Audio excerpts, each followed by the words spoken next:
a delicious color. Indian yellow with the remnants of fluorescent magenta. I like that a lot.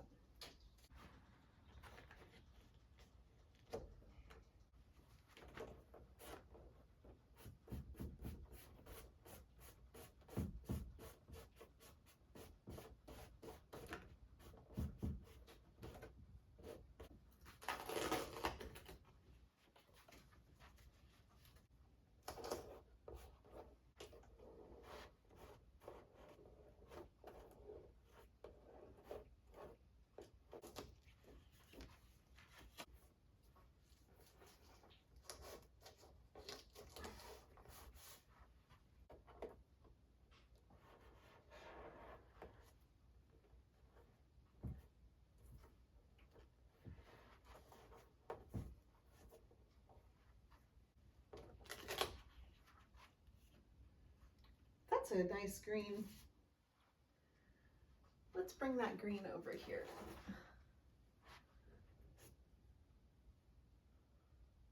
And here.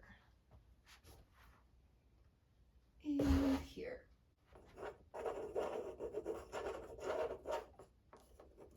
Kind of disrupt the edge of that a little bit so it's not so. It's same with this, isn't it?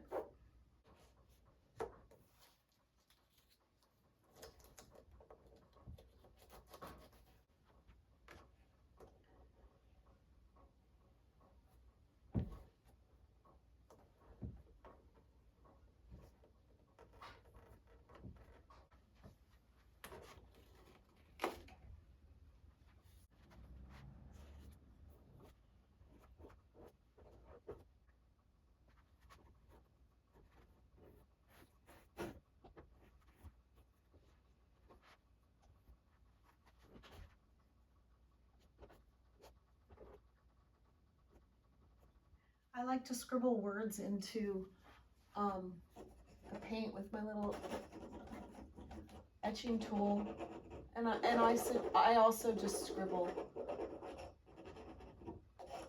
like a doctor. So you hear artists talk about the messy middle, and the middle implies that word, it's like you're halfway done, but the messy middle can literally begin like pretty right on, right away, you know? It's not a linear timeline and measure. It's just that time, that period in your painting where you've really created a lot of beautiful history in it. But I like to see it as the period in the painting where it's just like literally endless possibility. I like to add white to this color as well. But for now, what I'm going to do is allow it to come in here and be a glaze. And because it's already a glaze, I can make it even more of a glaze by adding water.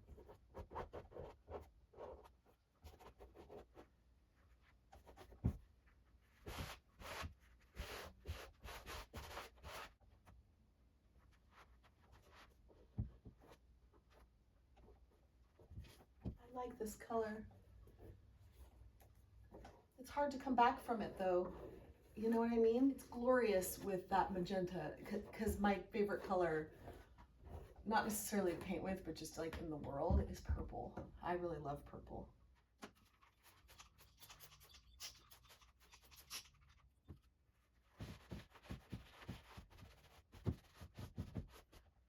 So I am love. That's the statement underneath.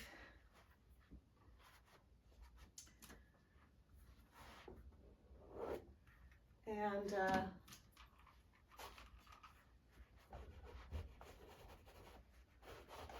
yeah, I like that. I like having that underneath the painting. It infuses it with my heart and my statement and how I want to show up.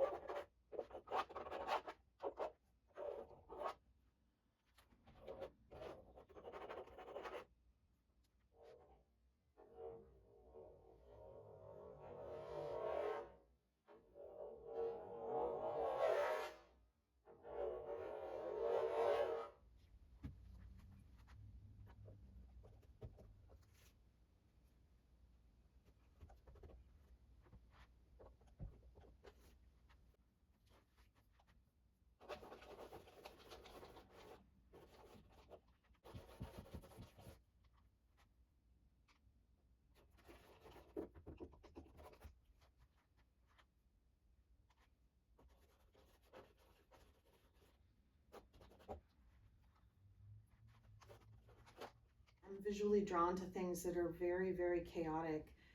And for whatever reason, it creates calm in me. I don't know what that is, and I thought that there was something wrong with me because of that. So it gives me a lot of peace and calm in my body to actually create chaos. I'm talking with painting, by the way. So it actually is the opposite of overstimulating. It actually is peaceful and calming to me. And it's like, I don't know if it's because I hold a lot in me, and so it's like I'm getting it out, and therefore there's a calm that happens.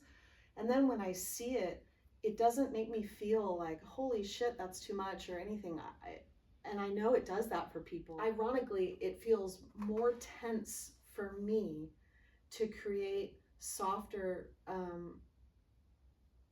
places to land your eye than it does to just bring in a lot, you know?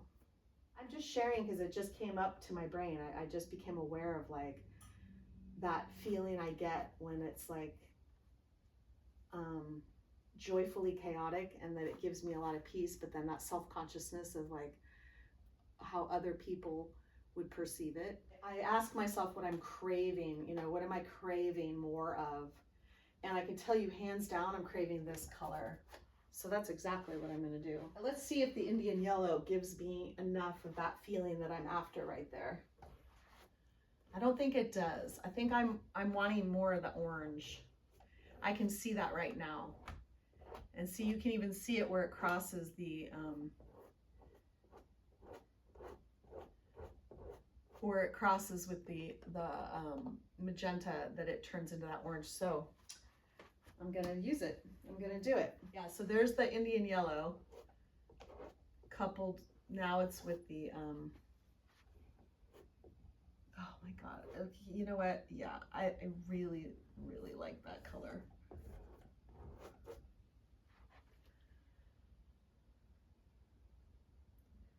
I think I need a little bit more of the yellow. I'm gonna do this because this is what's calling me. So just do this.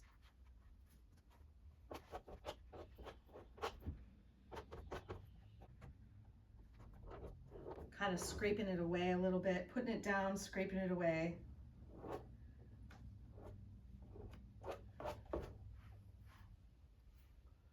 It's, to me, to my aesthetic, it's gorgeous. Oh my God, it's just very velvety rich. Now I use like a plastic cloth on my table as my palette. And one of my favorite pastimes is to peel paint, but I digress. So now I did actually add a little white because now I'm curious about that. If I were to come in here with a little bit of that, like through here. So what's nice about adding this white is that it gives some contrast, and we do want that. Ultimately, we want to figure out the areas that we want to have pop, right? We want that, because if they're all the same, we're not gonna achieve, you know, really drawing the eye to something that's perhaps interesting that we want to draw the eye to. There goes my sheet music.